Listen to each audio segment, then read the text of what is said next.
The system of government in this country appears to favor the elderly. Why shouldn't it? They help make the U.S. what it is today. They are the ones who come out in record numbers to vote and care deepest about the issues that affect them.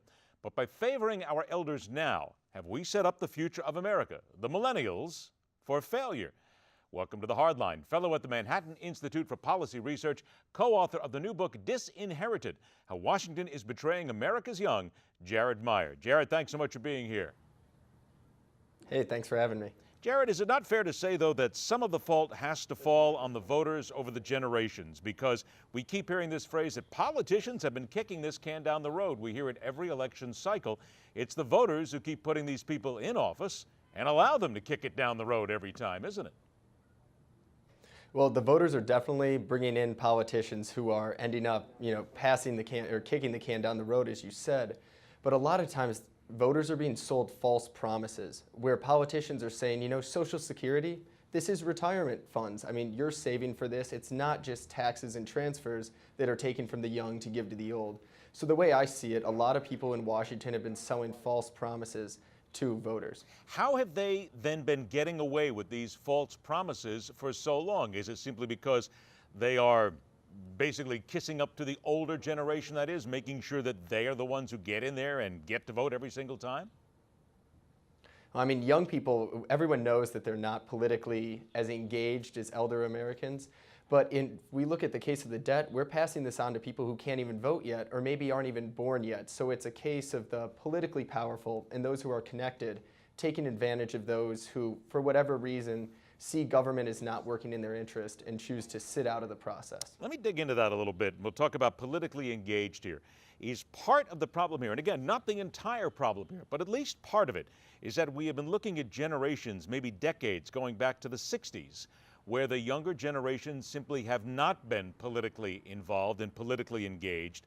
And by the time they get there, they're in their 30s, 40s, 50s, so you're speaking to them in an entirely different economic light and speaking to them with regard to Social Security, Medicare, and how good it is for them at that stage of life. You're 100% right that people's priorities as they get older are going to change. But one thing I think needs to be a national priority, and it is when you ask most people, is how we're treating the youngest generation of Americans. Everyone wants increased opportunity, and everyone wants their children or their grandchildren to have a better life than they did. So a lot of times these policies aren't, people sitting in a back room trying to think of how we can, take it to young Americans. Rather, it's unintended consequences of pretty well-intentioned policies that have just led to a system that leaves young people behind and with a lack of opportunity. I know there are some people who are the pessimists who will say that we are so deep into this now. The problem is so deep that there is simply no way for the millennials to get out until they get into their 40s, 50s, 60s. Maybe by then the whole system will be broke. So what's the answer here then? If we've betrayed America's young, as the book says, how do we then start to at least make up for it or start to repair it? Well, you brought up, the debt, that everything might be broke by the time they're older. So the way I see it, we have to grow our way out of this problem. And currently, the amount of regulation that we see in the labor market and on businesses is insane. We have over 1 million terms in the Code of Federal Regulations that says that a business owner either must do something or cannot do something. And we have other things such as occupational licensing, which makes you get government's guarantee, their certification to work. And you have to spend a lot of time and a lot of money for many occupations that have nothing to do with public safety.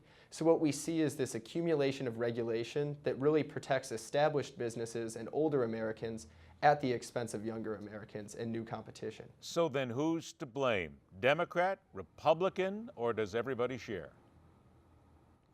I wish it was as easy as just assigning it to one person or one party, but this has really been a systemic problem that has went back, years. This isn't something that just started when President Obama took office. This isn't something that just started when George W. Bush took office. This has been going on for a while, and it's because in general governments do tend to favor those who are politically organized and who have powerful interests that they're looking to back up. So if we look at the AARP, who fights for retirees' interests, what I've been saying is now maybe we need an American Association of Young People so that we can start fighting for what's increased opportunity, so that with things like crushing student loan debt, subpar education, paying for older people's health care, it's about time we have young Americans start voicing their concerns and talking about what they need to get ahead. 20 seconds. How do those young Americans feel when some people say it's all victimhood and every generation has started out behind the 8 ball, so you're no different than anybody else, kid? This is worse than ever before. If we're looking at the recent college graduates who were walking across the stage, this week or last weekend, they're coming out with almost triple the amount of student loans that people just in the early 1990s were. And the debt has just continued to grow and now stands at, pushing 20 trillion. So this is worse than it's ever been. Yep. I don't think they're just complaining.